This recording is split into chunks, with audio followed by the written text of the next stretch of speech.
Samsung is ushering in a new generation of foldable devices, the Galaxy Z Fold 5 and Galaxy Z Flip 5.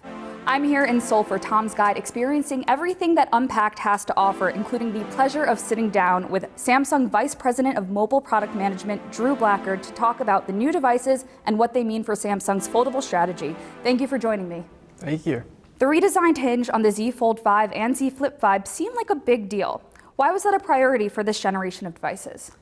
Well, I think a lot of it starts with when we do a new product, we always want to understand from our current users what they love about the device, different pain points they've had, and try to resolve those. So when we think about the hinge specifically, these devices are really about portability and pocketability. And so we want to make them slimmer and thinner in each generation. And by going to what we call a zero gap hinge, we're able to narrow the device down. Actually, have one here I can show you where there's literally no gap, and that helps from a durability perspective because there's less space for any things in your pocket to get in between the device. And it also helps from a pocketability and just ergonomic standpoint. It's about 2 millimeters slimmer, so it feels much better in the hand, in a purse, or in a pocket. How do you say the latest Z series generation stands compared to where it started in 2019 with the original Fold? Well, it's kind of crazy. This is our 5th generation foldable, and so we're really excited about where things have gone in terms of innovation. If you think back to where we started, so much has changed. I mean, we've really innovated with the cameras. The cameras are much more of what we would think of as kind of flagship experience. The displays have gotten larger. The use cases for foldables have become even better and better at each generation. And with our current Flip, for example, we now have a cover screen, which we call our flex window, that's about 3 times larger than the most recent generation. If you think back to the first one, there was a very, very small panel where you could just see the time, basically. And now you have a full interactive display on the front where you can quickly read notifications, respond to messages, and things like that.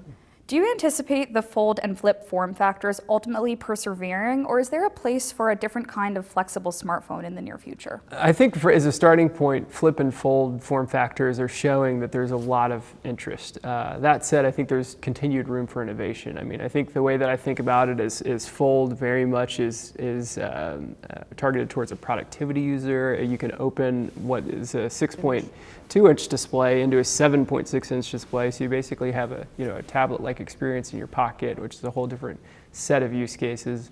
For Flip users, it's kind of the opposite. It's consumers that want a little less phone at certain points, where they can put it in purse or pocket, and more phone, and they can unfold it into a 6.7-inch display, which is basically the size of our S Series Plus model. So you get kind of that big screen experience, but just when you want it. That said, I think Samsung at its core is an innovative company, and we do incredible work with displays. So we're always looking just form factor-wise where things go. I think for the time being, we think we've got a really good breadth of product that attracts just a different range of use cases and different users. But we're really excited to see where foldable technology goes just in general. On that topic, what has Samsung identified as the biggest obstacle to foldable adoption, and how are you going about addressing it? Well, I think with this generation, we've identified a couple areas from previous users of where we want to innovate on to make the foldable experience more mainstream. So one is the form factor itself. We talked about it a little bit with the hinge, but the devices themselves are slimmer by about 2 millimeters, and so it's easier to fit in the hand. For Fold specifically, one of the areas that we heard from our Fold users is they'd like it to be lighter weight so that it's easier to kind of carry around, so it's 10 grams lighter. So that's one area in particular, and then the second area is just in general is durability. So we know that many consumers are now aware of foldables, but they might not have touched and used one for the first time. And so we want to give peace of mind that someone who is going from a solid piece of glass to a flexible display has nothing to worry about. And so again, this is our 5th generation of these. So what we'll be talking about a lot more is the innovation in materials and the hinge designs that we have. So it has Gorilla Glass Victus 2, which is an improvement in the glass. We're using Armor aluminum, so it's super sturdy frame. And then our new zero gap hinge, which has an all new design with fewer moving parts to make an overall durable product. On top of that, we'll also offer some additional benefits to foldable users. So our foldables come with a factory installed screen protector out of the box. We'll also offer a free one-time screen protector replacement with that. And then also discounted screen repairs. So for anyone that would potentially have any issues, we'll have discounted screen repairs for a one-time repair for users. So we're really trying to focus in on the durability is no longer a barrier for wanting to try a foldable. What is Samsung's predominant strategy for commanding the global market share of foldable smartphones with competitions from the like of the Google Pixel Fold and Motorola Razr Plus? In terms of competition, we really welcome it. I think Samsung created the foldable category, and as new competitors enter, it really just validates that this is a form factor that there's a lot of interest in. I think we announced last year we've sold over 10 million foldables globally. That was a year ago, so we've surpassed that since then. And we think that the more awareness comes to the category, it really puts us in a great position to continue leadership of that category. And I think the other area that's so important is foldables, because they have unique use cases because of the form factor, whether that be on Fold, having a multi-window experience where you can have multiple apps open at the same time, or on Flip, where we have what we call flex screen experience, where you're using the device where it's literally kind of flexed in half. These are all unique use cases that an ecosystem of app developers need to be thinking about. So the more devices there are out there, the more unique use cases there'll be on foldables, and the better the products will be ultimately.